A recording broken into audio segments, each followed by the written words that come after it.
Is the sound okay? Is the resolution okay? Video okay? Any feedback? Looks good to me. Good, awesome.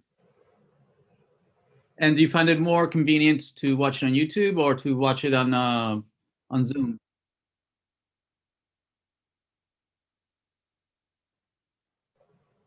Yeah, I haven't really tried the YouTube streams, but I've been having success with the Zoom ones. Zoom is fine. Mm-hmm. Awesome. And any problems with passwords accessing the Zoom, or are they all password not protected? Has it been a case where you've been going and it hasn't been available? Just the initial time, but I posted in that Piazza thread, and then after you said you fixed it, it's been fine. Been fine. Okay, good. All right, excellent, great. Let's see. Let me make this minimize this the stream, and let me share my screen. Can everybody see my screen?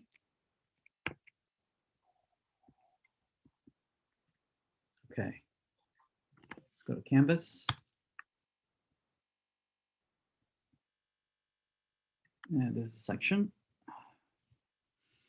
All right, let's see. All right, welcome everybody to another session of database design. So just to go over real quick, on Canvas, remember that you have access to, at home or in modules, you have the access to the syllabus. Piazza, please stick to Piazza for any communication. Try to avoid using email.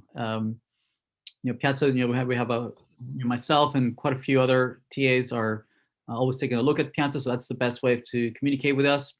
Also, the lectures are available either at this hour, 1:35, or if you prefer at 3:25, and we're going to keep keeping both sections in line with each other. So feel free to go to either one. Also, I did say at the beginning that the quizzes, we were going to do them at the specific time at 1:35 or 3:25, and you should come at that time. So what we're going to do to make it easy for everybody, we're going to make all the quizzes available for 48 hours. So it will be available, the day that is scheduled. I think it's Fridays, I forget. It'll be available in the morning for 24 hours, and then again the next day. So if it's on Friday, then all day Friday, and then all day Saturday, so you can work on the quiz on your own. I think this will make it easier for folks that might not be in Eastern time zone. I see a lot of many of you might be overseas, and it's very inconvenient to come at this time. So yeah, so that should fix that. Yeah, so the videos are being available in obviously in Zoom. Let me know if you don't have access through a password or whatnot, so that we make sure to make those available. Or you can go to the YouTube playlists that have been adding all the lectures there. Or you could subscribe to my YouTube channel and you'll be notified whenever a new video comes up. Also, the assignments, as you know, are available here on the assignments, and you should be able to upload files or source code to them so you can submit whatever is required for that assignment. And the quizzes are available here in the quizzes, and they will be made available whenever at that particular date. So apparently the next quiz, which is designing, will be available February 5th.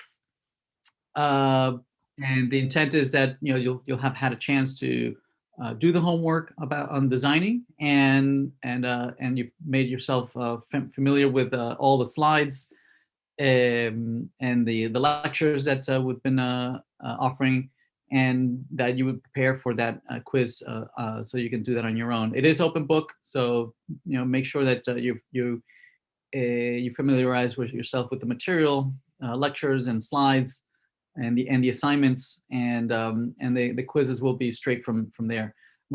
All of these quizzes are going to be multiple choice, fill in the blanks, and you will get the result Well, you'll be graded immediately, but you won't actually see the answers not until everybody has had a chance to take the quiz.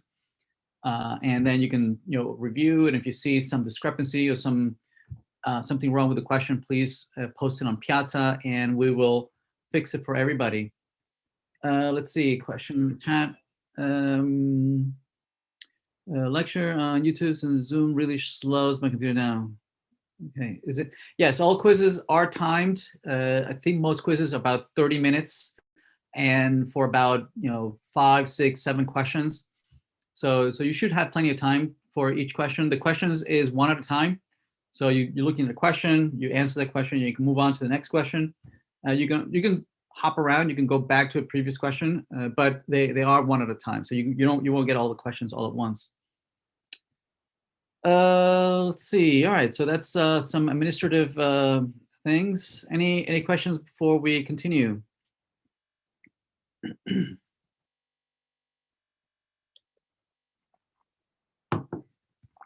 Let's see, something on the chat. Will the TAs grade the homeworks after we submit immediately? So I'm encouraging the TAs to grade as soon as possible. As soon as you submit, that will be graded. So make sure that if you do submit, it's because that is what you want graded. And so yeah, so I'm encouraging the TAs to get back to you as soon as possible, so that you have that material to prepare for any upcoming quizzes. If you submit early and you get a grade, you still have until the due date to make any fixes that the TAs might have. If you lose points, you can resubmit as long as it's before the due date. Anything after the due date, you can still submit, but then after the due date, you're gonna just lose points for for just being any hour that you're late, you lose 1 point off of that. But yes, you can submit multiple times, and if it's before the due date, you won't lose any points, and we will regrade anything the latest version that you might have submitted. All right, let's go. Let's keep going. Let's take a look. We already have a working database and a client. We talked about UML class diagrams as a graphical language to be able to talk amongst ourselves, different engineers with different backgrounds, with different technology stacks, and it's a language that can go across these barriers. We did start on data design, and I believe we were almost done. Let's see where we left off. Let's see, visually reading diagrams. Yeah, we talked about that. We did talk about converting tables to classes.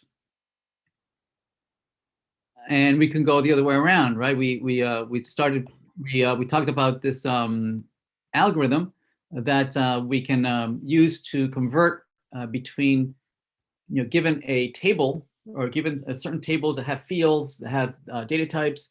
We saw that we can follow this algorithm to convert, for instance, this sample set of tables, a table of student, department, course, and convert these tables into an equivalent class. And we want to be able to go the other way around. We want to be able to say, well, here's a class diagram. Can you convert it into a table? The idea here, the point that we're trying to make here is that we should be able to think about design in a conceptual language, such as UML diagrams, right? But also understand that this needs to be implemented in some technology. And those worlds don't always map one-to-one, right? Definitely, you can draw anything you want to draw. Now, whether you can actually implement that in a particular language, in a particular technology, right? That's another thing. And in particular, we want to be able to convert this conceptual diagram into a concrete set of tables that work together to store data. And so most of what can be represented here graphically can be implemented in a relational database, but not everything, right? relational databases predated the idea of object-oriented technology. So there are many things that can be drawn or represented in a UML class diagram that have no equivalent implementation in relational databases. So we want to be able to, we need to understand that these are two worlds, right? That mostly we can go between them seamlessly somewhat. But there will be challenges where certain things just cannot be implemented, right? One of the first things that we talked about that cannot be implemented straight out from the class diagram is the many-to-many, right? Going from many students into many sections. So that was one of the first challenges that we presented between these two worlds. So we said, well, one way to implement that is to have a mapping table, right? To have an extra class here where you have that allows you to say, which students are mapped or related to what sections. And by the way, it allows you also to capture some information, additional information, who, what grade did you get while that student was enrolled in that section? Did they like the course? Do they have a review? Do they have a score for that section, right? So once you identify this mapping table or mapping class here, right, then it's easy to go and implement it in a relational database, right? You just create an additional table. You have foreign keys going from the enrollment table to the student table and the section table, and now you can implement it, right? There's an implementation. So the idea is for us to be able to feel comfortable jumping between these two worlds, right? The conceptual graphical representation, and then the concrete actual implementation of using a relational database. Later on, we're going to explore other ways of implementing the same class diagram, right? We can implement it using Java. We can implement it using JSON, XML, Python. There are many other technologies how we can implement this class diagram. This course is, for the most part, I would say, 80, 90% of the course is interested in knowing how can we convert between this conceptual graphical representation into a concrete set of tables, and vice versa. Can we go between the tables and the class and the table? So we're going to think conceptually using class diagrams, but how can we implement it to relational databases? Okay, that's what we're doing. Yeah, so here's just to drive that point. Here we're making the point that class diagrams are visual, right? So they're much easier to look at and work with. If you want to make any changes to a relational database, right, the tables, oftentimes it's easier to, instead of working with the tables, is that, wait a minute, let me make a diagram that represents those tables. And once I have the diagram, I can think about it visually, make changes, move things around, maybe move some fields around, maybe add more classes. Once I have this class diagram and I fully understand it, now I can go back and transform it back into a relational database. Yes. Now this specific algorithm of converting tables to classes does have limitations. It can't convert every single set of tables into classes, but we'll come back to it later. What are the limitations? So now let's explore going all the way around, right? Going from if I have we went from tables to classes. Now let's go the other way around. Let's go from classes, from a class diagram, and convert it into the equivalent table. So here's an example algorithm of how we would do that, right? If some trivial things such as each table becomes a class. So if you have the class students, then you would have a table of students. If you have a department class, then you would have a department table. If you have a course class, then you would have a course table, right? So that's the first part of this algorithm right here. The second part of the algorithm is that in class diagrams, notice that we don't have a field for anything that is primary key and foreign key, right? Remember, those are concepts that are specific to the relational database, right? The fact that we're using MySQL or SQL Server, blah, blah, blah, right? So that is not a fundamental concept in class diagrams, right? But it is a fundamental principle in relational databases. So we're going to add to the algorithm that your original class diagram probably didn't have primary keys, right? But in the relational database, we do need primary keys. So we're going to say add primary keys, right? From those classes that didn't have any primary keys, well, when you convert into tables, add a field that is a primary key, okay? That primary key can either be a natural field or an artificial field. And what we mean by that is that if you go back here to the student, all these primary keys, right, for student ID, department ID, course ID, these are all what we might say an artificial field. Okay, and so what's an example of artificial field? For instance, your social security, right, is an artificial field number, right? If your student ID is an artificial field, right? That it's meant to uniquely identify you in a specific context, right? Your student ID is a primary key. It's a field that is unique within the context of the university, right? And the social security number is an artificial field that the internal revenue service keeps track of you as a unique person in the United States that has to pay taxes. Okay, it's artificial in that it's just a random number, right? It doesn't, it's nothing peculiar about me. Things that are peculiar about me might be my first name, my last name. That definitely identifies me as a person.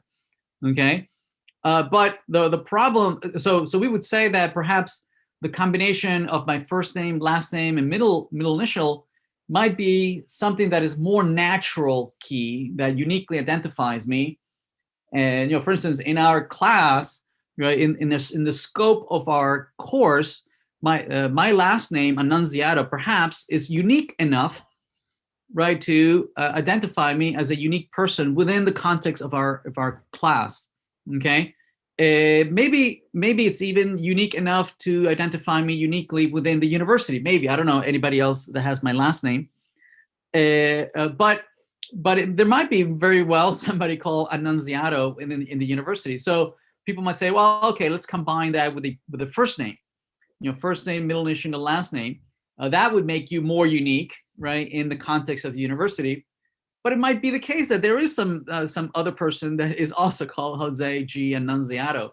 So does that guarantee that my natural fields that represent me as an identity of first name and last name, does it guarantee uniqueness within the context of the university? Probably not. Okay, and that's why oftentimes we don't use natural keys, natural fields that uniquely identify us. Instead, we rely on something artificial that we make up and say, okay, well, I can't guarantee first, last, middle initial make you unique enough, so I'm just going to make up another field, right? An artificial field that I can guarantee that it is unique within a particular context. Make sense? That's what we mean by a primary key that could be natural or could be artificial. For instance, an example of something that might be a primary key that could be natural is, for instance, a department name. Department name, we could have chosen that as our primary key because we might make a rule in the university that departments can't have the same name, right? A department, a chemistry department, you can't have two chemistry departments. It makes no sense, right? Or you might say that the title of the course can also be thought of as something that is unique. You can't have two courses that have identical titles, right? If you make those rules, then you can say that then we could have decided that department name is a natural key, right? That there's no need to come up with some artificial key that makes something unique. The name of the department or the name of the course is unique enough, okay? And that's natural. Chat. Is the relationship between two tables, one, can the foreign key be the natural primary key? Yes, exactly. If you have on the one side, you have a primary key, and then on the other, you have a foreign key, that is also a primary key can refer to the primary key of the other table. And if you're using department name one side, well, you would use department name on the other. If you're using course title on one, they would use course title on the other. And we'll see an example of that in a minute. All right, so let's see. So we add the primary key. Also, we add the strong, weak, or weak, strong relationships based on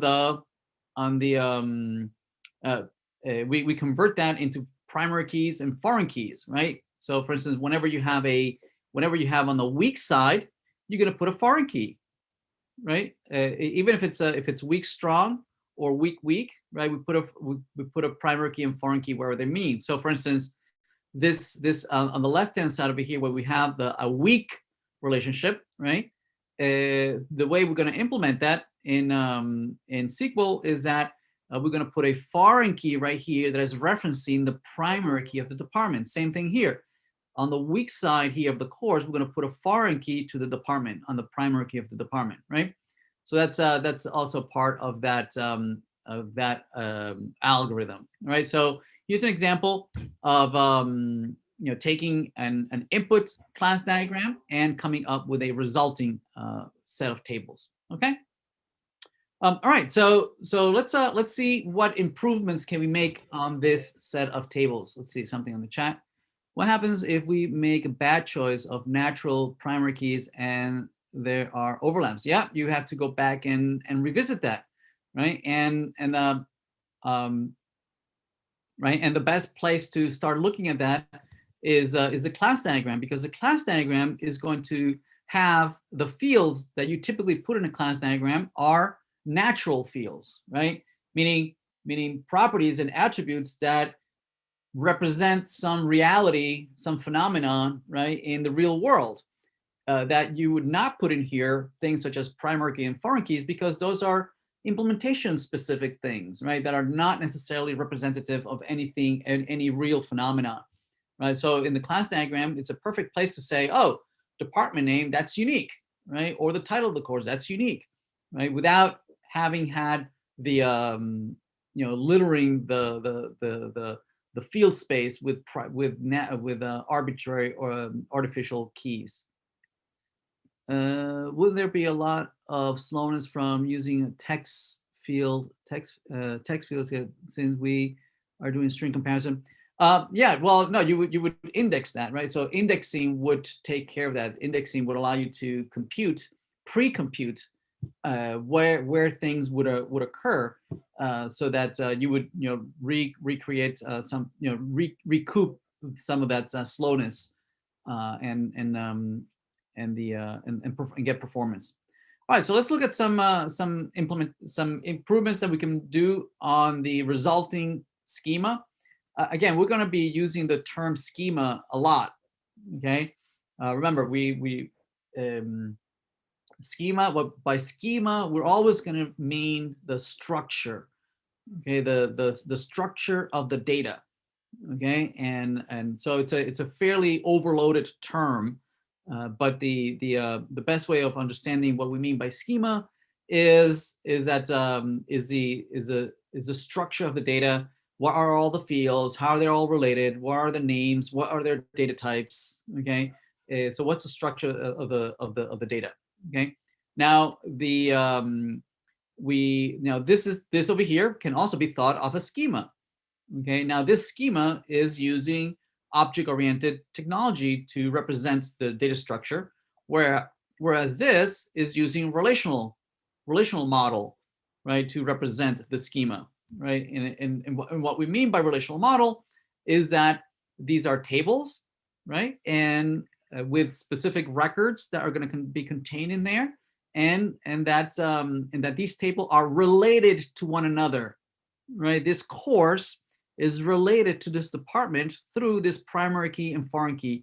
That's what we say relational, right? It's a relational database. It's a relational model, right? Also, the word model is also very overloaded.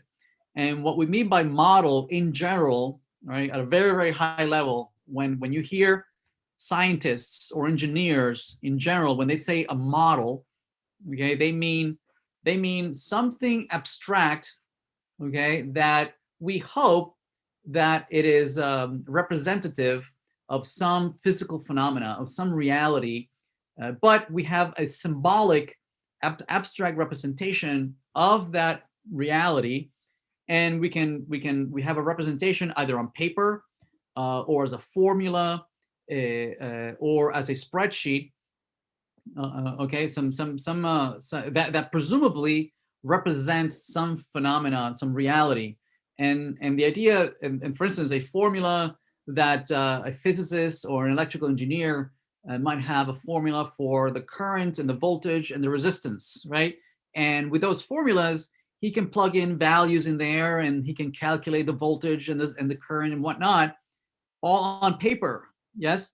Hopefully that the relationship between the currents and the voltage and whatnot follow the model, follow the rules stipulated in those formulas, and hopefully those formulas are accurate representations of the physical phenomena. Now, whether he can actually have a battery and do it physically, or he can represent it on paper, and then he can draw and represent things and knows how things are going to behave, right? And they can explore ideas on paper that hopefully will translate to a real physical phenomena. Here we have the same thing. Here, these tables and these graphical representations presumably represent, right, some physical reality of how students are related to sections, to courses, to departments. So this is a graphical model, right? The UML is a modeling language. It's a unified modeling language, right? It's a graphical language that allows you to represent, some physical reality in a graphical way. Here, this model, this one is a graphical model. This one is a textual, right? A set of tables, right? And rows, and they are related to one another. So we call it the relational model, right? So this is a unified model, graphical model, whereas this is a relational model, meaning we are going to implement this with a relational database. So you'll hear me say a lot, relational model. And what I mean is by some schema, some data structure that is implemented using relational databases. Everybody good? Okay. All right. So here are a couple of considerations that we are going to apply some of the principles, right? That the primary keys. Hopefully, we can find some natural key as opposed to an artificial key. So the first pass was that we're going to add all primary keys, and that's what we did, right? We just added primary keys to all of these, right? So a second pass at the algorithm, we might start cleaning up a couple of things and realize that maybe we could have used department name as the primary key, and here it is, right? So in this case, we realized that department ID is an artificial key, but according to the rules of the university, department names are unique enough that we might decide here not to use the department ID, instead use the department name instead as a primary key. Now, this is going to have repercussions throughout the model, throughout the relational model, because notice that the course had the department ID as a foreign key that is referring to this DID over here. See that? Same thing with the student. This major ID, that's a foreign key that might be referring to this department ID over here, right? So if we make the change that we're going to replace the artificial key by this natural key, well, we're going to have to go and revisit all our other tables, right, that are referring to that primary key. So we're going to replace DID, department ID, by department name, and this major ID by department name as well. Okay, so we have to make those changes. Okay, so here it is. So we're going to make that first change. Let's see at the student. So student, there it is. Notice that we are replacing the foreign key of the artificial key of major ID. We'll replace it with the name of the major, right? So instead of this being department number 10, 20, 30, this becomes, CS, or EE for electrical engineering, or chemistry, chem, whatever, right? The name of the department. Let's see, on the permit, this is the permit over here, right? The permit, notice that we have an artificial primary key that uniquely identifies all our permits, and we have a foreign key here that points to the student for that permit, yes? But we know that this was a one-to-one relationship between the student, right, and the permit. So knowing that, we can improve on this and say, well, the student ID is already a unique identifier, and since this is a one-to-one relationship, that foreign key can also be our primary key. So we replace our artificial primary key with the student ID now being both our primary key and our foreign key. If we go a little further, we the primary key of the enrollment, if we make, for instance, the rule that for instance, a student can be enrolled in a section only once, right? For instance, it would make no sense that the same student may be enrolled in the same section twice. That makes no sense, right? So if we make that mental rule, we realize that we realize the combination of section ID and student ID is unique, right? I mean, you could have one student in the same student over and over and over in multiple sections, in different sections. That's fine. So student ID can repeat itself multiple times, but as long as the section is different, then that's okay. Same thing, right? For the same section, you can have same section 33333, right? You can have multiple students. That's okay, right? But the combination of student and section, it should be unique.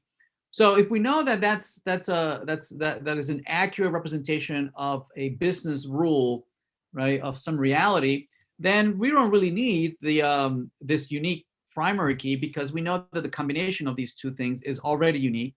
So we can combine both fields to make a kind of like a compound key, right? That combined together it will be unique.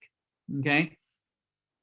What else? Same thing for the course, right? We might say that the title of the course we can enforce, right? That the title of the courses have to be unique within a university. So definitely we could use that as our primary key. And because we changed the primary key of the department, we chose the name of the department, we can replace that with the department name. Section.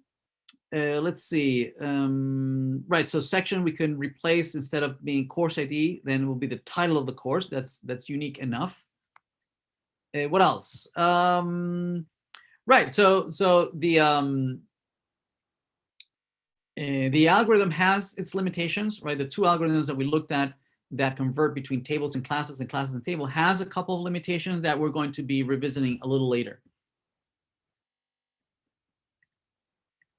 In the permit class, if the permit class had a one-to-many relationship with another class, then would we not be able to change the primary key? Yeah, correct, because we would still need that foreign key, because that foreign key can have multiple values, or can even repeat itself, right? Because then you would have multiple permits to the same student.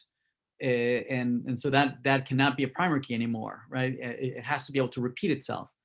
So no, it would not be able to be a primary key anymore, right? You would have to keep it. Correct.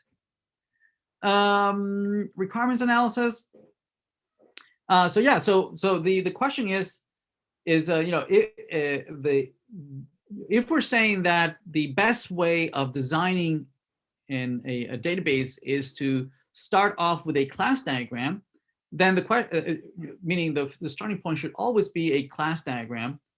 Then, so that you can then, it's the first step of implementing a good database. Then the question is, well, how do you come up with good diagrams? How do you make sure you figure out that the diagram, the class diagram that you came up with, is the best diagram, that you haven't made a mistake? Are there any principles that we can follow to draw up these diagrams correctly? Okay, so here's a very broad set of steps and criteria for implementing a good class diagram. Okay, so first thing is coming up with a requirements specification. Okay, You might have taken a look at this in OOD, and you might have covered there that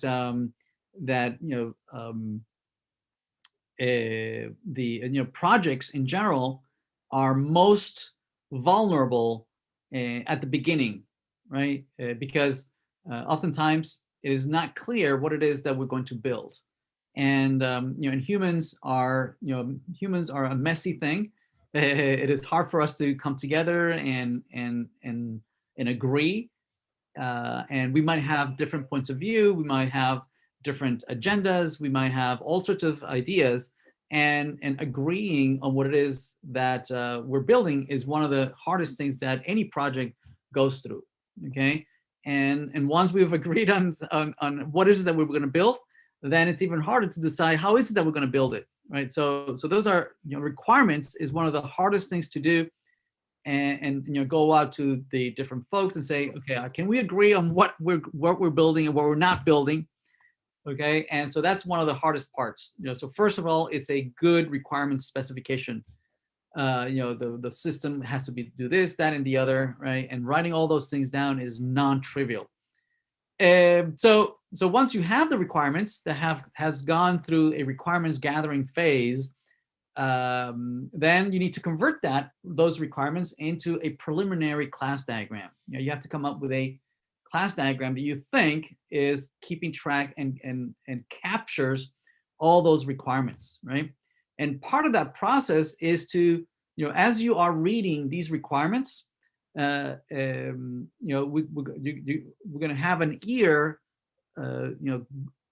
focus on trying to capture what are all the nouns and what are all the verbs, as we read through those requirements, because nouns and verbs are going to give us the clues on what data are we capturing. Okay, and so nouns are going to give us a clue on the data that we're capturing. What are the properties, right? And what are their data types?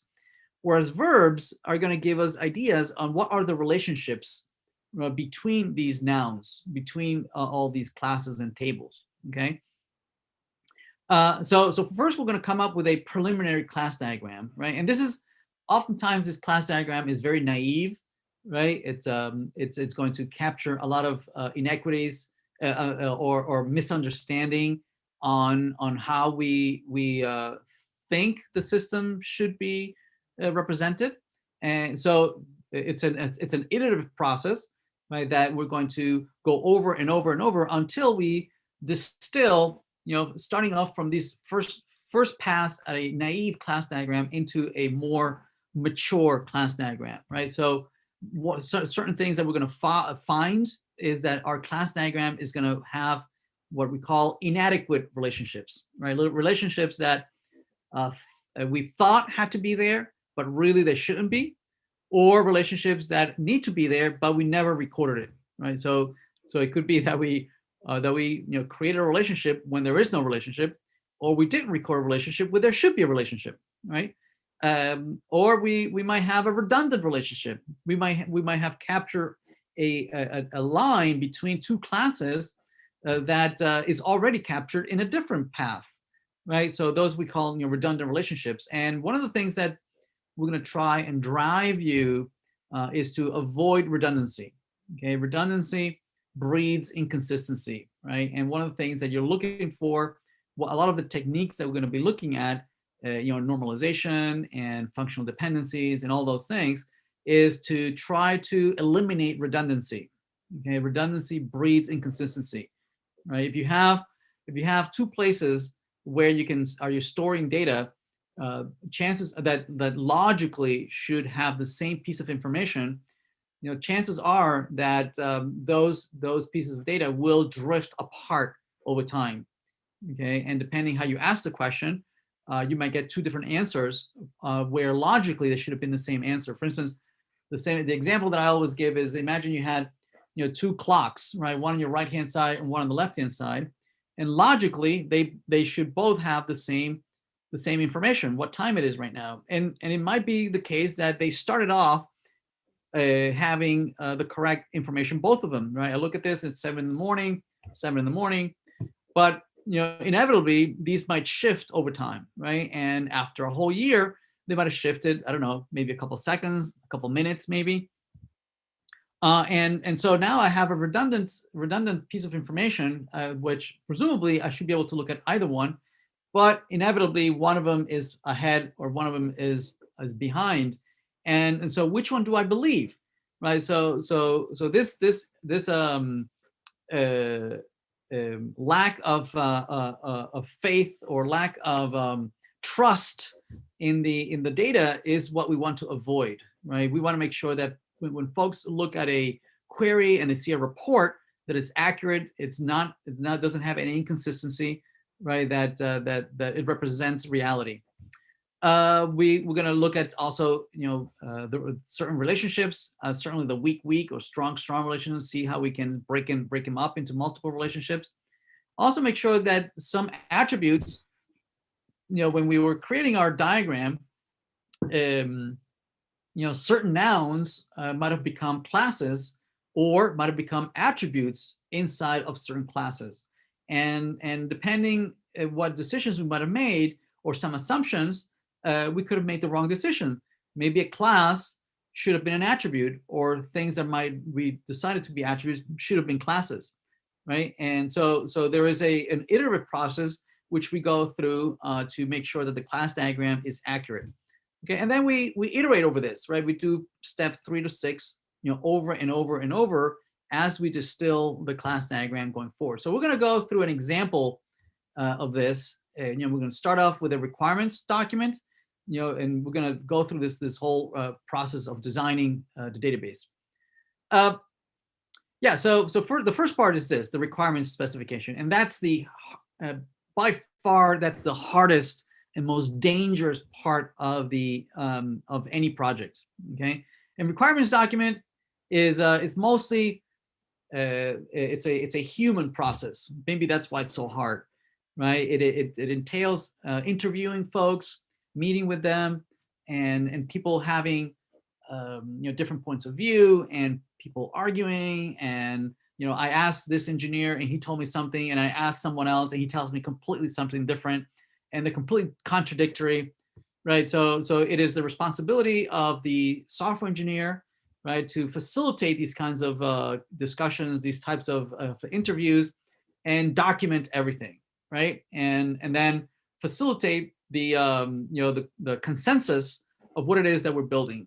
And these interviews, oftentimes they're open-ended, and you're interviewing folks that are way up higher in the hierarchy, and they might have very, very high level requirements, whereas if you talk to specific engineers, they might have very, very specific requirements, right? So it's the responsibility of us, the information technologists, to reconcile all these points of view into one single requirement specification, right?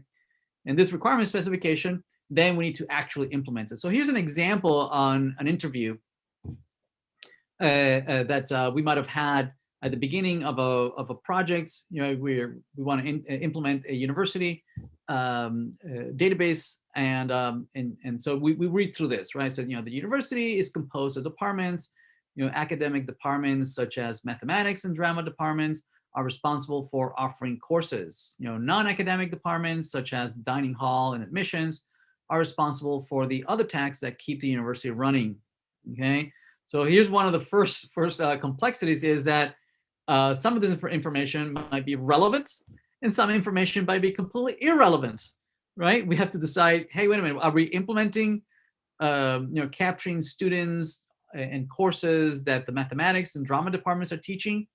Are we also capturing the fact that there's admissions and the dining hall departments? Are we responsible for that? Probably not. Okay, so oftentimes when you're having these conversations, these folks are rambling on and on and on, telling you things that are completely irrelevant to the scope of the project, and you as a software engineer are responsible for identifying what are we building, what are we not building, right? What are the scopes of the project? So it continues saying, each student in the university has graduation year and the majors in a particular department. Each year, the students who have not yet graduated enroll in 0 or more courses. A course may not be offered in a given year, but if it is offered, it can have one or more sections, each of which is taught by a professor. A student enrolls in a particular section and each desired course. So as we are reading through this, right, we are perhaps highlighting some of these nouns that might be useful for our implementation, right? We might be highlighting and putting them in a highlight color, right? These seem to be nouns, and they seem to be relevant to what we are building.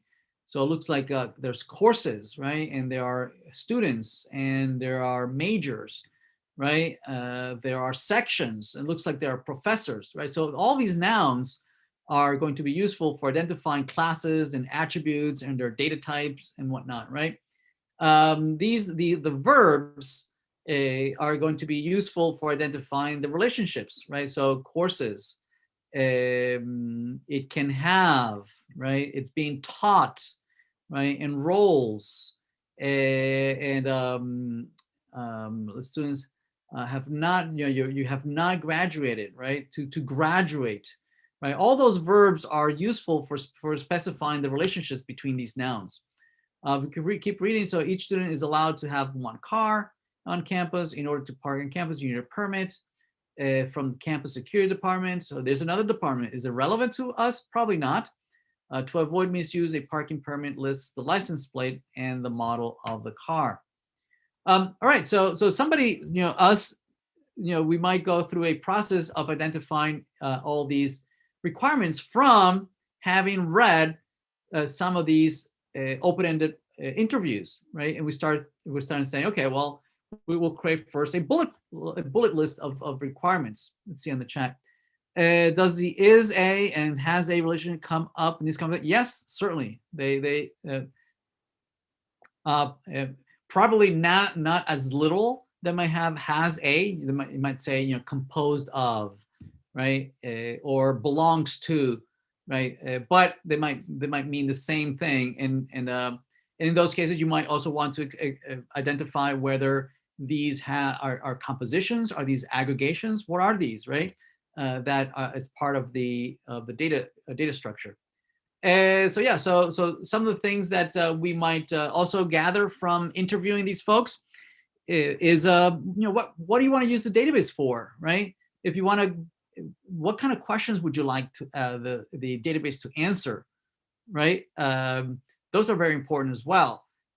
What are the kind of questions, and oftentimes it helps as well look at types of reports that folks are reading, engineers or business analysts or marketing or sales, right? They usually take a look at reports, sales reports, delivery reports, prices and quantity. And so all these types of reports are also very useful for the data engineer, right, to take a look at the types of information that you want to be able to cover. And these types of reports usually are useful to say, okay, well, these are the kind of queries that you need to make, that you need to aggregate data from one table to another table, that you need to be able to average things out, you need to be able to add up things and sum them up. So these kinds of the questions we want to know. Also, if people filling out forms, right, or they're filling out forms online or apps, we want to know all that information, that people are either entering data or either in spreadsheets or manually, or filling out inventory in a particular form. We want to gather all that types of information that is also useful for the kinds of questions and data input that we want to use for our application. So allow students to declare a major, keep track of parking permits, allow departments at the beginning of the year to specify how many sections for a course are going to be offered that year and who's going to teach that section. Allow current students to enroll, allow professors to assign grades to students, right? So all these are requirements of the system that they want to build. So from having read all these requirements that were gathered, we might start making kind of like a dictionary of all the different nouns that are popping up every time we read these requirements. You know, there's nouns for university and course and student and year and grade and section. All these are all the nouns. Now, some of these nouns might mean the same thing. You know, some people might call somebody a client. Some other folks might refer to it as a customer, right? And it's our responsibility to create a data dictionary that makes sure that all these terms are equivalent, right? That it's not like we're going to have a customer table and we're going to have a client table, okay? We want to make sure that, hey, is this one the same thing, or is one a special case of the other, right? We want to understand these things. And we say employee, so well, okay, there's hourly employee and there is a full-time employee and there's a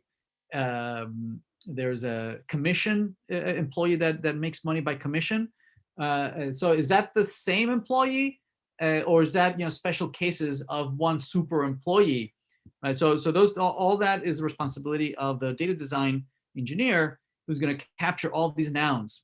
Also, part of those nouns, usually those nouns will be part of a noun phrase. Okay, where when you read, you know, students in the university, or you know, enroll in 0 or more courses, right? So it looks like you know, students and courses are related to one another by some kind of enrollment, right? The verb of to enroll, and so these nouns are part of a noun phrase. And so it's important that we keep track not only of the nouns but also the verb phrases, right? And what were the verbs inside of that noun phrase? So, for instance, university appears in, you know, university composed of departments. Okay. Now, most of these verb phrases are binary in that these verbs are relating to nouns, only to nouns, right? For instance, you know, a student graduates in a year, or student majors in a department, a student enrolls in a section, a student receives a grade, right? A professor teaches a section, okay? So most of these verbs are making relationship between two nouns, but sometimes in a verb phrase, there might be more than one verb and more than two nouns that are related with one another, right? So not all relationships are binary, you know, where you have one noun related to one noun. There might be relationships where they are relating 3 or 4 nouns together, right? So we need to keep track of those as well. Okay, so yeah, so again, part of the design process is determining what is the scope of the database, right? What are we building? What are we not building? So, for instance, we're not going to care about employees or the financials of the university, right? Or the resources. We're not going to care about those things. For instance, university, you know, university keeps popping up in our discussion. I mean, does that mean there will be a university table, university class, right? Well, it looks like we want a course table, maybe, right, where we list all the courses. Maybe we want a table for the faculty where we list all the faculty, maybe, yes. Do we want a table of the university where we list all the universities? And we might say, wait a minute, but this is a database for one university, you know, the university that is paying you to build this. Would you want to represent multiple universities? Probably not, because there's just one university, right? So probably a table of university probably makes no sense, right? So even though the noun university keeps popping up, it might make no sense to actually represent that in our UML diagram or as tables, right? So university and campuses probably is irrelevant, right? So here's, you know, having come up with all these requirements and all these attributes and all these relationships and all these nouns, here's a first pass at what we might think the database might look like. Okay, and this is what we refer to as a preliminary class diagram, right? It's a naive class diagram. Okay, this is a first pass at it and says, okay, well, I think this is a starting point. It captures all my nouns, you know, students and permits and license plate and grade, professors and sections and course, departments, and we have the label of the relationships and all the verbs that relate these nouns, right? Student majors in a department, a student receives a grade assigned by a professor teaches a section, a course has sections, students are enrolled in sections, right? A section is offered in a year, right? A student graduates in a year. So it looks like it's capturing a lot of these nouns and verbs, right? It looks like it's a representative of the reality, right? So, but again, this is the very first pass at this. We're going to go through a process of elimination and maturing this class diagram into a better class diagram. Okay. All right. So the first thing is that we're going to start analyzing the relationships. Okay. Now, the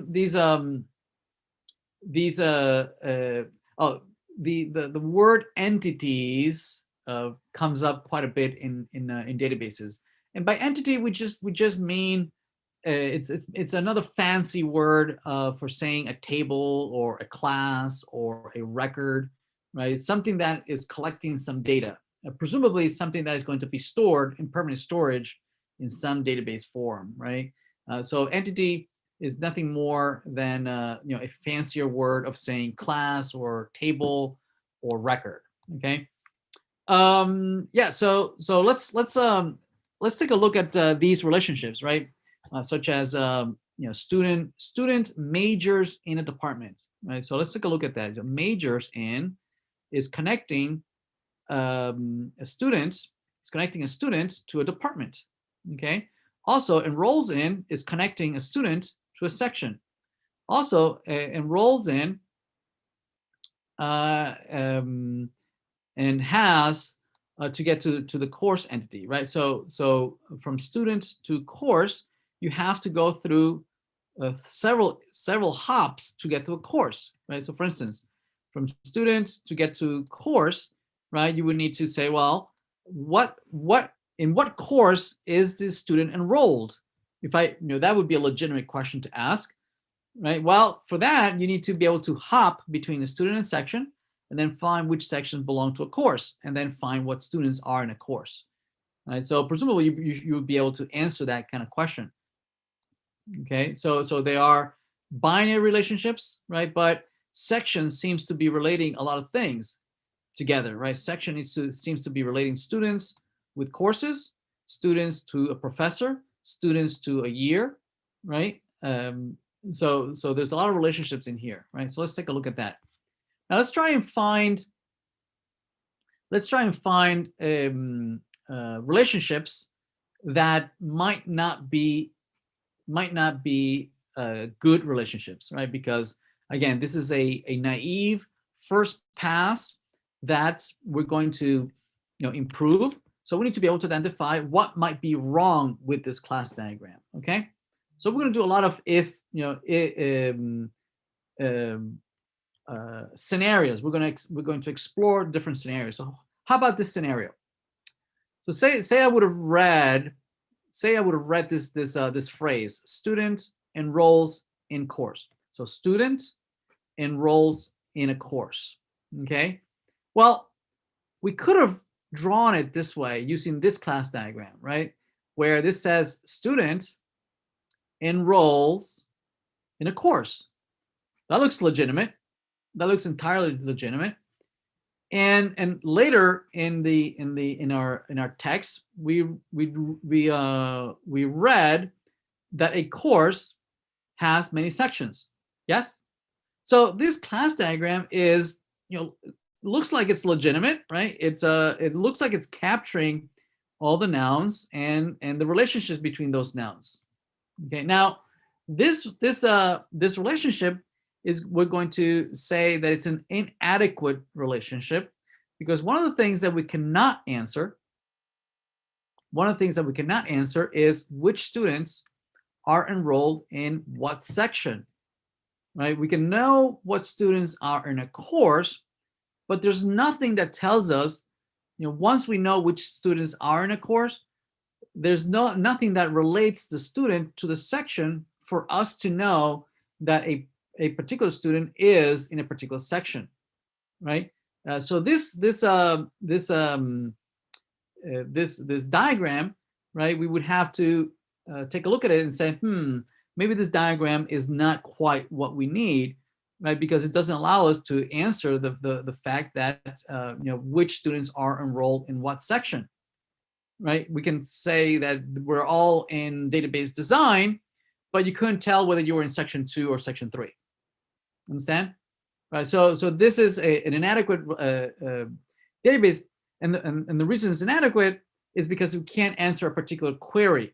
So it is the queries that we want to make from the database that is going to drive our design, right? So if for instance there was no requirement that you can identify which students are enrolled in which section, if there was no need for that, if that was not a requirement, then this diagram is perfectly fine. Okay, so something is rendered inadequate or wrong if it doesn't meet or doesn't implement something in the requirements. Yes, so it is the requirements that drive the design. Also, it might be that the requirements might change over time. Yes, so this year, maybe there is no requirement for students to know which section that they're in, which makes no sense. But say that is not a requirement for this year, and we design it this way, and it's perfect, it's working. Now, next year, we might have a new requirement, and that requirement might be that, yes, now this year, we need to have students know which section that they're in. So some implementation that used to be okay, that was just adequate, all of a sudden has been rendered inadequate, right? And we need to go and re-implement our application to meet new requirements. And this happens all the time.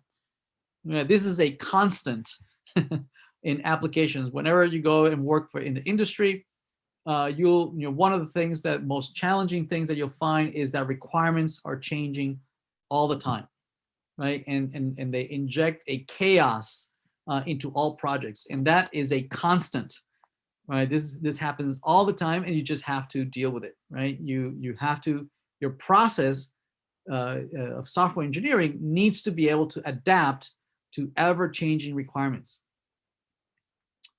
And you're always going to be kicking yourself as, if I just knew that requirement a year ago, I would not have implemented this way, right? And that's just, it's always going to be with you throughout your software engineering life.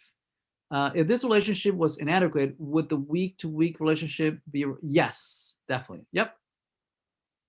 You would say that perhaps this is not a binary relationship. Perhaps this might be a three-way relationship that goes student, course, and section. So we might need to have something go from student to sections over here.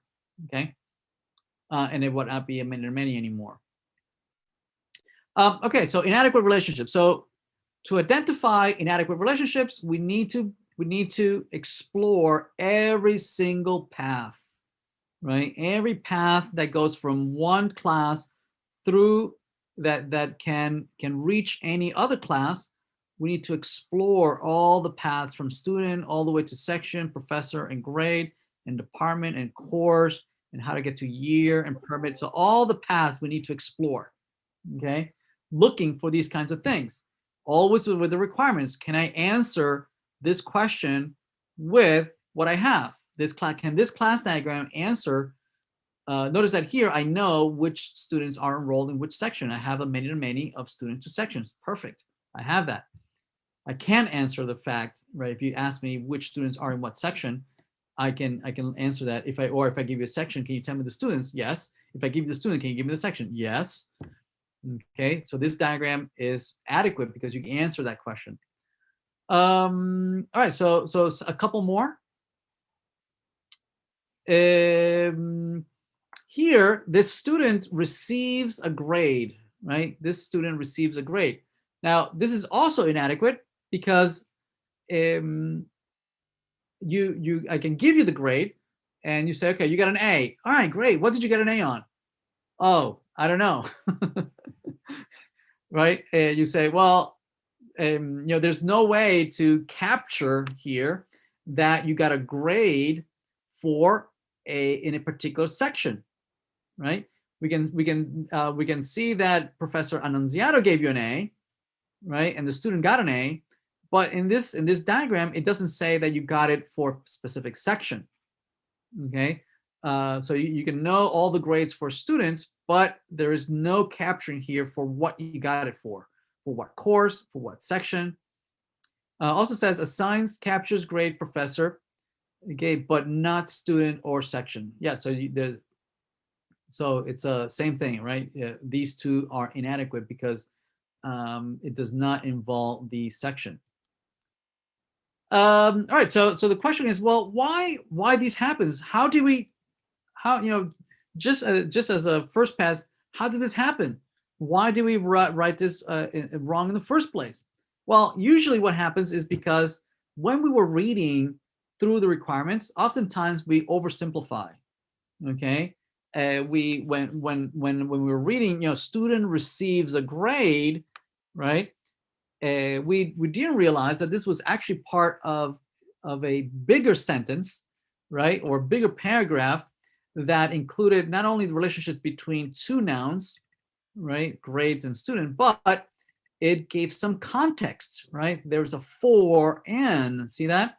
So student receives a grade for an enrolled section. Okay, so there's context here, right? You don't just receive a grade, but you receive a grade within the context of a section. Okay, same thing here when we say professors assign a grade. Okay, we didn't read this correctly and realize that this also has a context, right? Professors assign a grade to a student, yes, in their section, right? So there is a context, right? You don't just receive a grade in a vacuous context, it's within the section. Okay, so things that we thought might have been only a binary relationship, it's a tertiary or quaternary relationship, right? So things that instead of being this two-way relationship between a student and a grade, actually turns out to be a three-way relationship, right? Of student, grade, and a section. Now in UML, this is perfectly fine, right? Just putting a dot, right, and then making lines to the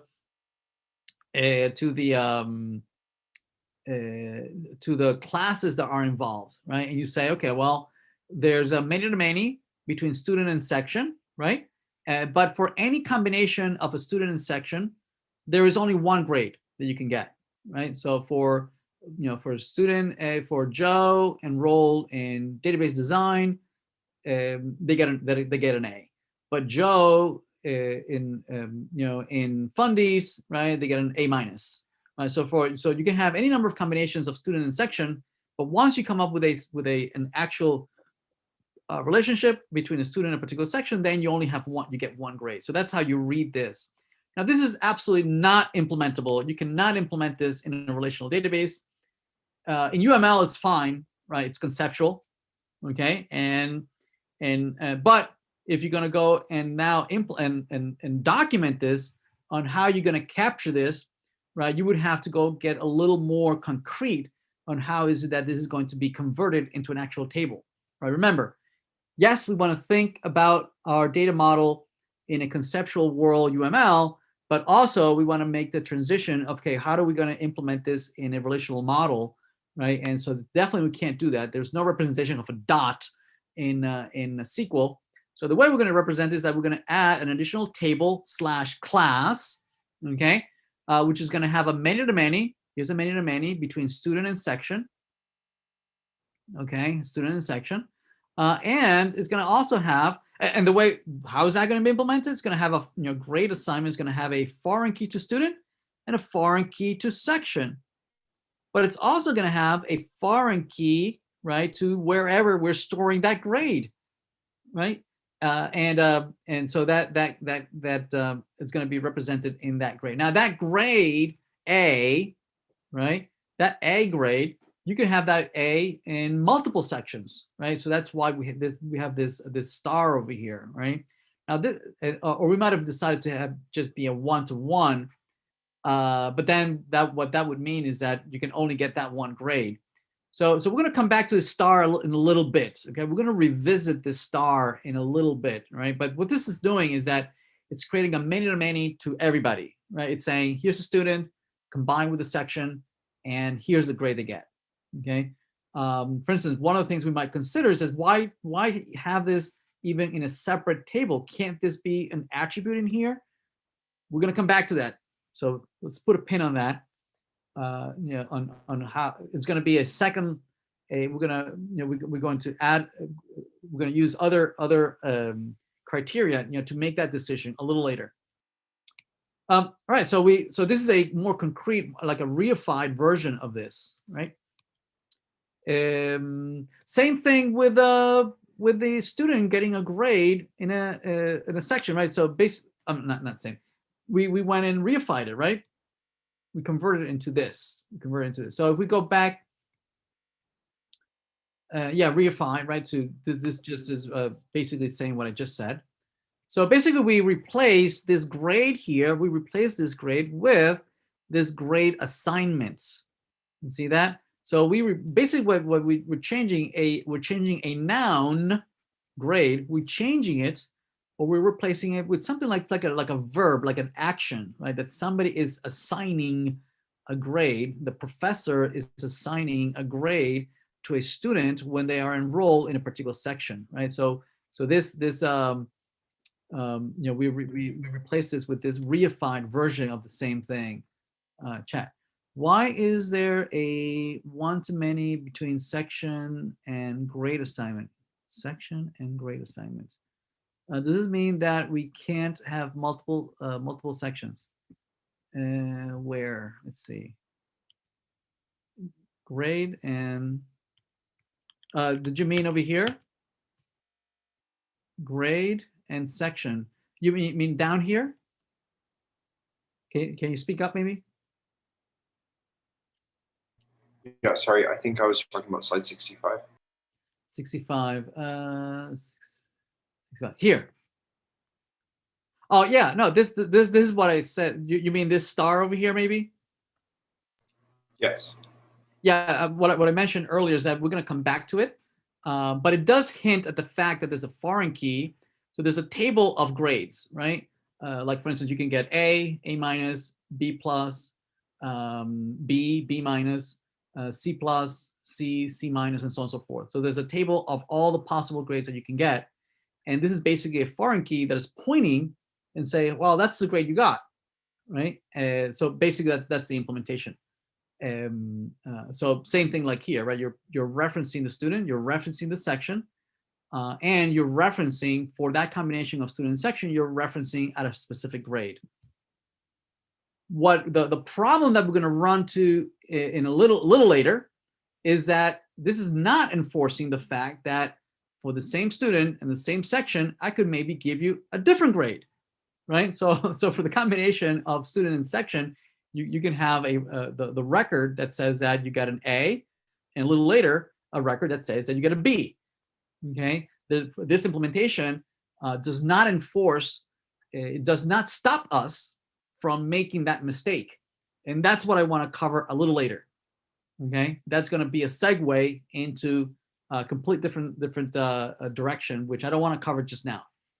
This does implement the fact that if I have a section and I have a student, I can give you a grade, where we could not do that before.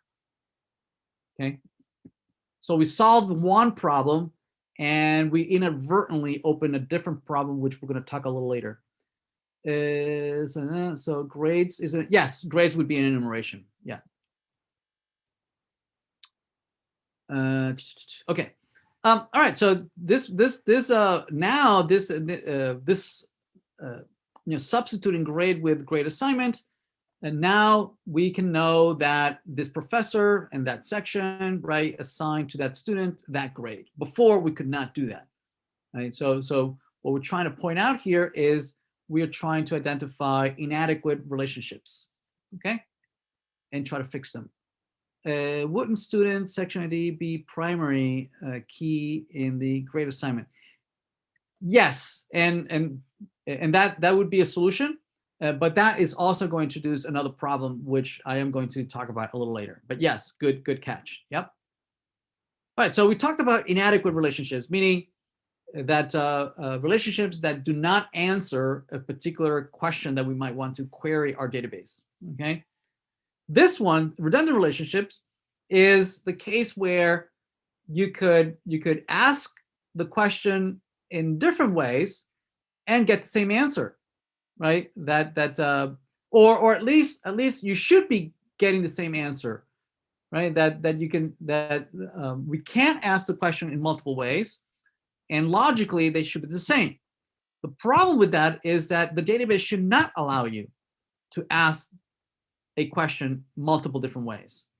Okay, going back to the analogy before, I should not have two clocks looking at it, and I can either answer the question, what time is it, by looking at this clock or looking at that clock, right? So redundant relationships basically are different ways that you have a question, like for instance, all sections a student is enrolled in, right? So all sections a student is enrolled in. Well, if I have that query, I can answer it in two different ways. Okay, I can look at the enrolls in relationship, right? So enrolls in, student enrolls in section. That would totally, make let me answer the question, what sections is a student enrolled in. But now that I have this grade assignment over here, I can also navigate from student to grade assignment, and then a grade assignment to section. See that? Because I have a foreign key that tells me, hey, that section for that student. So that kind of tells me that this student is enrolled in that section.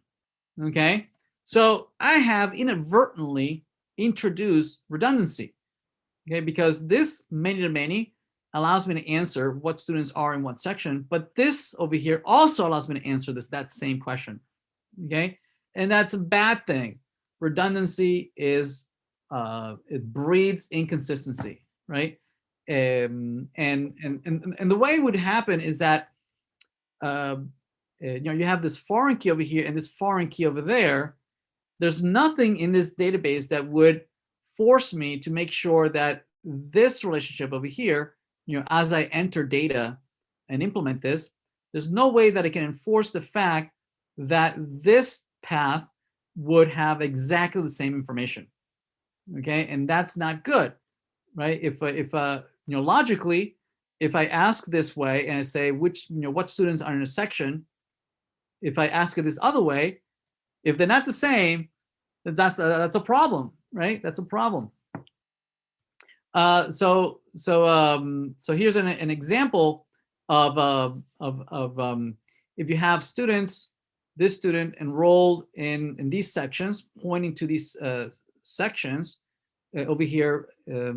Oh, sorry, no, this is student ID. This is saying that this student 1 is enrolled in section 1 here, and this other student is also enrolled in section 1. Actually, I think I'm missing. Oh, that's why I hit that file, that slide. Never mind. So let's see, the assignment and relation is okay. So this one is also redundant. Okay, so for instance, the professor assigns a grade, right, is redundant. Right here we have this, the professor assigns a grade. See that? Right? And the reason it's redundant is that we already made the decision that, given a section, we know who teaches that section, right? So we have already a reference, a foreign key that points to the professor. So over here, the grade assignment having a foreign key to the professor, telling me that that professor assigned this grade to that student in this section, can also be answered by going from the section to the professor. So you can traverse one way, or you can traverse this other way to be able to answer the who assigned what section. Okay, so next week we're going to be talking about different techniques on how is it that we remove redundancy. We first want to be able to identify that there is redundancy. Okay, because you can traverse the path in two different ways and answer it in two different ways. So what we would do here is just basically we just remove it, right? This relationship that we have between the grade assignment and the assigned, right? We just remove that that line because we can already answer that question this way. Okay. Now, whenever you see a loop, that's always going to be suspicious. Okay. Loops are suspicious, right? Because you can traverse it in a cycle. You can go in different ways, right? And be able to traverse from one table to the next in different ways. So here's another cycle. And for instance, we might want to answer, what students are in what department. And certainly this relationship of a student having a foreign key to the department because they're enrolled and they're going to be graduating in that department, you can certainly answer that question this way, right? If you look at the foreign key to the department, that tells you these are all the students in that department. Now look at this path over here of student to grade assignment to section to course to department. So this path over here is definitely something that we should explore, right? Is that redundant? Can I answer the question of which student are enrolled in what department if I follow this path? And it turns out that we don't, right? We cannot answer that question of the mapping of one student to a department following this path, only through this path, right? So even though we might have that at first be redundant, it's actually not. So we would leave that path alone. But this doesn't work because a student might be enrolled in a course which is not in the department. Well, up to this point, you can only enroll in courses in the department that you're in. Yeah, we haven't talked. Actually, we are going to explore the case where a student might be enrolled in multiple departments, but up to this point, you can only be enrolled in that one department, and only the courses that are in that department are the ones that a student can be enrolled in. Okay, but yes, we will explore the case where a student might be enrolled in multiple departments. Yes, we'll take a look at that in a minute. Yeah, so we should explore all the paths, right, and all the looking for redundancy, and we'll come back to this idea of redundancy and how is that we deal with it. Right, there are different types of redundancy. We call them normalization 1, normalization 2, and normalization 3. Right, and they explore different types of redundancy that they appear, and we will come back to that. Well, we'll do that next week. Can you explain why the green path wouldn't work for this query? So just like we had here before, very similar to what we had here. Wait a minute. Where was it? It's the same. It's the same idea here. So here. Notice that you can answer that this student is enrolled in these courses, right? And the way you would have this is that students might have references to the courses and courses might have references to the students, but nowhere would you have a student references to the section, right? So you lose that reference, right? And you can't know what students are in what section. So similarly here, right? That you can know what students are in what section, right? And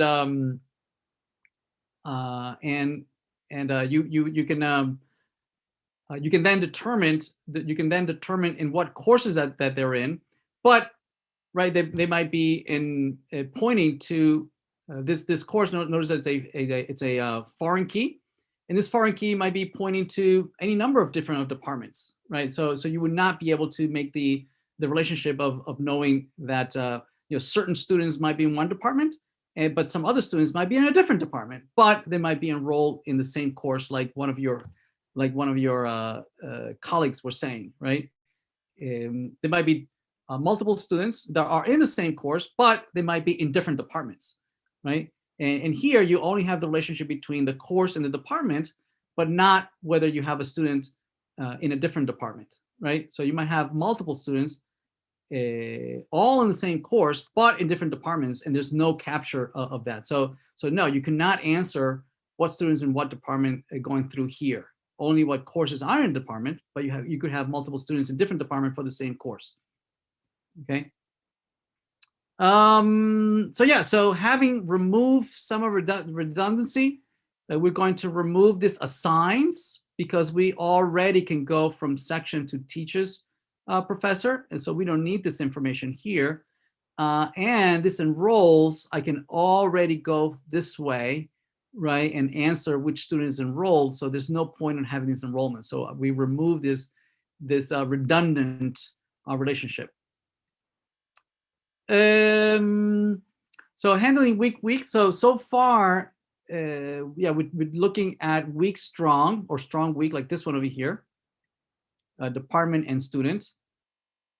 So let's change this up a little bit, right? Let's explore what if we add the majors in, instead of being a one-to-many relationship, what if we make it a little more interesting, right? And explore the many-to-many. Okay, that one student can be enrolled in multiple departments as opposed to just one department. Okay, so imagine this was the original requirement, right? That a student can be maybe have a graduate with a in computer science department with a minor in art, right, or minor in business or in law or something like that. Okay, so what would that look like? Well, we know that we're going to have to reify, right? That the only way of implementing this is to have an intermediate class or an intermediate table that implements this relationship. And the way we do it is that by converting one many-to-many into two one-to-many and one-to-many. Okay. And once we have that, let's yeah. So we reified it. We reified it. Now let's see what problems we would have. Okay, of going from one to the other. So let's add this. Let's add a little more complication. Let's add the fact that maybe you have a GPA, right? The GPA, and you know you're now when you are registered in a particular department, then typically you would just have one GPA, right? So if you're in computer science, well, your GPA would be for that major, for that computer science, and you have a reference to the GPA. Okay. Now, but here, right, if we add the many-to-many of a student being enrolled in multiple departments, now the GPA for a major, right, cannot be just a reference to the student, right? Now you would have multiple GPAs, right? One student might have multiple GPAs, multiple GPAs for a student. But this is inadequate because it doesn't keep track of what GPA is for what major, right? You would just have all these numbers associated to the student, but you would not know for what major. So we need to move this over, right, so that it's somehow related to the department for what the GPA is for. Okay, so for instance, we might move it here, right? This is the major GPA, where if you have for any combination of student and departments, right, it's pointing to a particular value of a GPA. Okay. Now, obviously, this cannot be implemented in a relational model, so we would reify it, right? We would convert it into a table, right, that would implement the many-to-many. So it would convert a one-to-many into two one-to-manys, right? And then it would have a foreign key pointing to the GPA that you would keep track. Or it could be an attribute also. It could be an attribute of the student major table, right? Okay. Now, what about if instead of having being registered in multiple departments, what if the university allowed you to not be enrolled in any department, right? Maybe you can be undefined, right, for the first semester, and says, well, I don't know what I want to study. Okay, so in that case, then this would be an optional reference, right, where that foreign key, maybe it's not pointing to any departments, right? Maybe there's no record pointing to a department. I have a student, but I don't know what department they're in, right? Because they haven't registered for anything like that. So how would we capture that, right? So for instance, you would have an optional over here, right? Where maybe there is no department yet. Okay, you haven't, for the first semester or so. That means that you would have also a GPA would be optional. Maybe you don't have a record for the GPA, right? Because if you're not in a department, you can't have a major GPA for that department. Okay, but what if you can be in multiple departments? What if you're in multiple departments, 0 or more departments where you might not be in a department, right? But if you are in a department, I want to know what the GPAs are for. So the way we can capture that is that we can move the 0 to 1, right? Here as part of the student with major, that maybe you have a record in that table, maybe you don't. Yeah, but if you do have a record in that table, then we can point to the department that you were enrolled and the major for that particular department. Okay, so that's one way that we can capture optional where you might be undecided, right, and not in a major just yet. But if you do, then we can additionally have records for the department and the major. Okay. All right. So let's now talk about some of the decisions we might have made when we were implementing some of the class diagrams. Right now, when we came up with with our first diagram, so this is an example. Actually, no. Let me copy our diagram. Which diagram are we in? Let me grab that here. Okay, this one. Let me copy this, and let me put it here so that we can discuss this. So this is the diagram we have so far.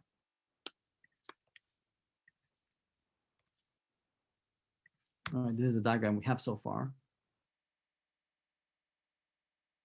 Okay. There we go.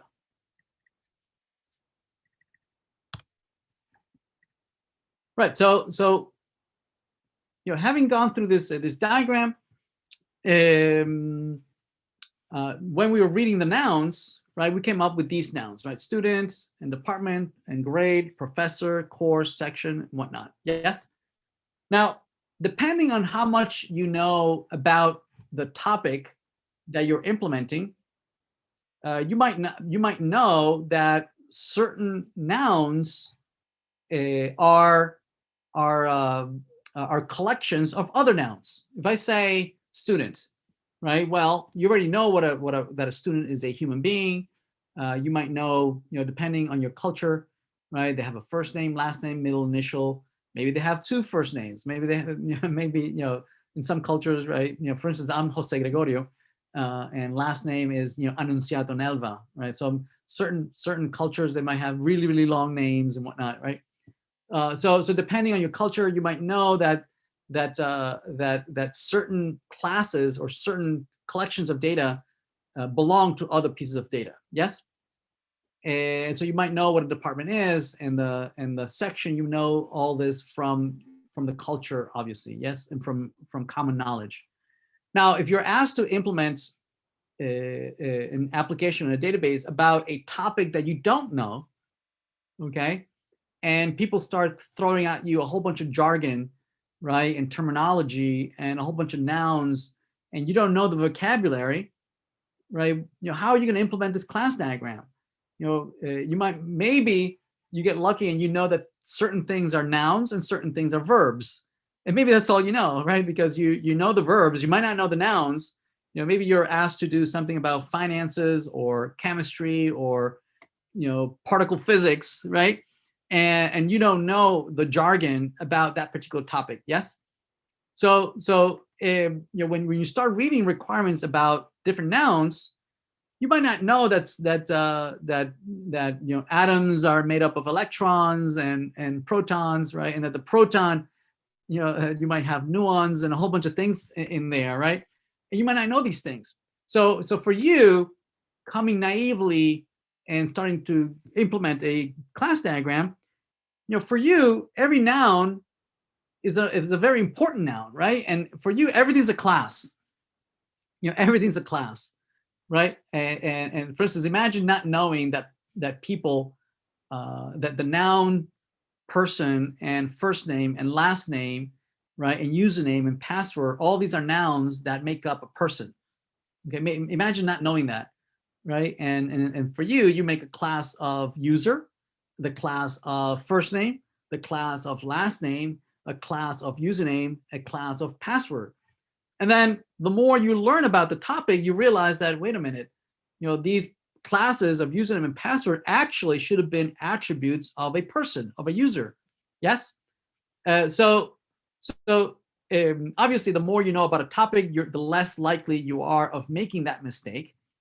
But nevertheless, you need to be able to imagine that that is certainly a possibility, right? That you might misinterpret or not know enough about a topic, that things that might have been attributes should have been classes, or vice versa. Certain things that might have been classes should have been attributes. Yes.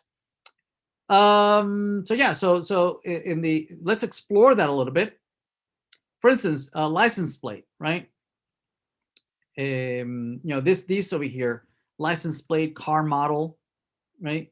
Is that important enough that you need a whole class to capture that? Could these instead be attributes of the permit? Maybe the permit can have in there attributes such as the license plate, the car model, the car make, right? And we call it a day. We don't need a whole class to keep track of records of license plates. Maybe it's just part of the permit, and that's it. Especially if it's a one-to-one, right? And so that certainly is part of the design process of making these decisions, right? That certain things are classes, certain things are attributes. Okay. We need a mechanism that allows us to convert, right, and keep track of the data structure, but safely maintain the relationships. When you remove a class, right, and say you decided to remove year or remove professor or grade or department, how do we do that safely and we don't lose the relationships? Okay, so here's an algorithm. So if you have a class C that you are considering turning it into an attribute, okay, so what you need to do is you need to create attributes in each of the classes that C might have been related to. So for instance, say you want to remove year here. Imagine you want to remove year. Well, year is related to student and year is related to section. Okay, and imagine year was an enumerated data type, so you might say, well, why are we even keeping track of a enumerated data type? Can't this be just a number in the student or number in the section instead of having to keep a table of years? So that means that if I'm going to remove this class, I'm going to have an attribute in student and another attribute in section, also called year, where I'm going to keep track of that value. And then I can remove the year class, right? So we'll create an attribute to each class that C is related to, and then you can safely remove the class, right? So let's apply that. Let's remove grade. Let's remove year. Let's remove car model and license plate. Okay, so let's do that. Oh, and notice this. We are also removing professor. Okay, so in this example, folks, we're not giving professor. We don't think professors are important enough that they are worthy of a table. Okay, so for us, if we go through the requirements again, we realize that we were never capturing the professor's first name or last name. We never were capturing things such as their office, right, or their office hours. We never captured any of that, right? So it looks like the only thing that we're capturing about the professor is maybe just their username. Okay, if that's the case, then maybe we don't even need a table for professor. We just need the username, and that is going to be stored in the section. The section is just going to have a field called professor, and we can remove it. Right. So let's do that. To remove grade, we're going to add a grade field to the enrollment table, and we're going to add a professor to the section. Okay. We're also going to add license plate and car model to the permit, And then the year, we're going to add it to student and section. So having done that, lo and behold, we end up with what? The class diagram that we started way at the beginning of the class, right? Where we have students, enrolled, section, course, and department, right? Right, and that was the intent all along, right? To go back to where we started off at the very beginning. Okay. All right. I think I'm going to leave it here. If you could please finish up the slides and also the additional slides in that for this week, so we can move along again on next Tuesday. All right. I need to jump. Have a back-to-back classes and continue there. Any questions before we leave?